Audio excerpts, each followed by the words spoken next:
तो भाई लोग अब तो कंफर्म हो चुका है कि रोमन रेंस और रोमन रेंस की न्यू शील्ड कभी भी डब्ल्यूडब्ल्यूई में आ सकती है। कैसे, मैं आप लोगों को बताता हूँ। आज के रॉ की शुरुआत की Seth Rollins, Paul Heyman, Bron Breakker और ब्रॉन्सन रीड ने। कमेंटर कुछ भी कह सकते थे, लेकिन कमेंटर ने और डब्ल्यूडब्ल्यूई ने अपने फैंस को हिंट देते हुए ये कहा कि ये देखो सेथ रॉलिंस जैसे आ रहा है, ऐसा लग रहा है जैसे शील्ड आ रही है। शील्ड का नाम यहाँ पर आया, यानी कि ये एक क्लू है कि शील्ड अब डब्ल्यूडब्ल्यूई में कभी भी आ सकती है। उसके बाद सेथ रॉलिंस रिंग में आए। Seth Rollins, Bron Breakker, Paul Heyman और ब्रॉन्सन रीड। पॉल हेमन ने यह कहा कि मैं तुम लोगों को सबसे मिलवाता हूँ कि मेरे साथ कौन कौन है। सबसे पहले इससे मिलो, ये है डब्ल्यूडब्ल्यूई का फ्यूचर, जो कि रेसलमेनिया 45, 46, 47, 48 और आने वाले कितने रेसलमेनिया को मेन इवेंट करेगा। ये है डब्ल्यूडब्ल्यूई का अब तक का सबसे स्ट्रॉन्गेस्ट सुपरस्टार और इसका नाम है ब्रॉन्सन रीड। और ये कोई प्रेडिक्शन नहीं है, बल्कि मेरी तरफ से एक स्पॉइलर है कि ये डब्ल्यूडब्ल्यूई का सबसे बेस्ट सुपरस्टार बन के दिखाएगा और उसके बाद आने वाले रेसलमेनिया को ये मेन इवेंट करेगा। ये देख लेना। वैसे पॉल हेमन की ये बात तो मैं भी मानता हूँ कि ब्रॉन बेकर के अंदर सुपरस्टार बनने की, बड़ा सुपरस्टार बनने की काफी काबिलियत है। लेकिन फिलहाल प्रोमो की तरफ चलते हैं। पॉल हेमन उसके बाद आते हैं ब्रॉन्सन रीड की तरफ और कहते हैं कि अब तुम लोग इससे मिलो। ये है ब्रॉन्सन रीड, जिसने कुछ महीनों पहले सेथ फ्रीकिंग रॉलिंस की हालत इतनी खराब कर दी थी जितनी सेथ रॉलिंस की हालत कभी भी रोमन रेंस और सीएम पंक नहीं कर पाए। रोमन रेंस ने सेथ रॉलिंस के साथ फाइट की, लेकिन क्या हुआ, सेथ रॉलिंस की हालत खराब नहीं हुई। सीएम पंक, जो कि सेथ रॉलिंस के साथ इतनी बार फाइट कर चुके हैं, वो भी सेथ रॉलिंस को इंजर्ड नहीं कर पाए। यहाँ तक कि रेसलमेनिया में दोनों ने हैंडीकैप मैच में भी सेथ रॉलिंस को इंजर्ड नहीं किया, जितना इंजर्ड ब्रॉन्सन रीड ने सेथ रॉलिंस को किया। और तब से लेकर अब तक मुझे और सेथ रॉलिंस को, दोनों को ब्रॉन्सन रीड की काबिलियत पे शक नहीं है, इसलिए हमने ब्रॉन्सन रीड को अपने टीम में बुलाया है और आगे जाके देखना ये कितना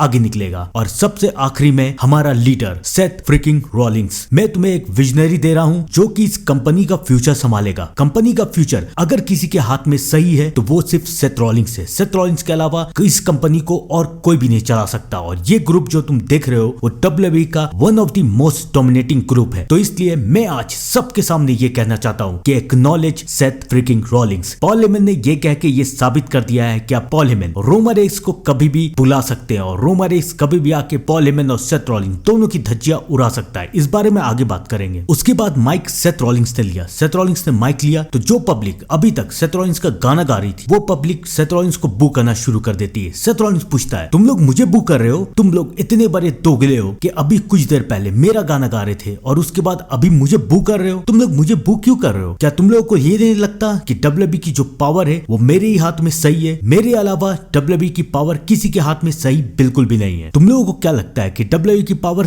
किसके हाथ में सही है? मेरे अलावा ये काम और कोई नहीं कर सकता, क्योंकि तुम लोगों को तो पता नहीं है कि डब्ल्यूडब्ल्यूई कैसे चलाया जाए, तुम लोगों के लिए क्या सही है। तो मुझे सब कुछ करना पड़ेगा और मैं जानता हूँ कि पावर मुझे तब मिलेगी जब मेरे पास टाइटल रहेगा। और टाइटल लेने के लिए एक चीज की जरूरत है मुझे, और वो है मनी इन द बैंक। तो आज रात money in the bank qualifying match को मैं जीतूंगा, जो कि मुझे लगता है कि सेथ रॉलिंस के जीतने के ज्यादा चांसेस है। और उसके बाद मैं इसे कैश इन करूंगा, लेकिन किसके ऊपर ये मैं सरप्राइज रखूंगा। और उसके बाद मैं इसे किसी के ऊपर भी कैश इन करके, यानी किसी भी चैंपियन के ऊपर कैश इन करके न्यू चैंपियन बनूंगा और तब मैं डब्ल्यूडब्ल्यूई को रन करूंगा। और ये बात बिल्कुल सही है और इसे करने से मुझे कोई नहीं रोक सकता। उसके बाद सेथ रॉलिंस वहां से चले जाते हैं, लेकिन अब आएगा यहाँ पर ट्विस्ट, क्योंकि बहुत जल्द रोमन रेंस का प्रोमो आ सकता है और रोमन रेंस इस पे रिएक्ट कर सकते हैं कि पॉल हेमन ने एक्नॉलेज किया सेथ रॉलिंस को। और उसके बाद रोमन रेंस इस बात पे भी रिएक्ट कर सकते हैं कि शील्ड का नाम बार बार क्यों आ रहा है, यानी कि अब रोमन रेंस अपनी न्यू शील्ड के साथ डब्ल्यूडब्ल्यूई में कभी भी रिटर्न आ सकते हैं। तो आप लोग भी कमेंट में जरूर बताइए आपको क्या लगता है और बने रहिए मेरे साथ रॉ के लाइव अपडेट के लिए। तब तक के लिए thank you and good bye.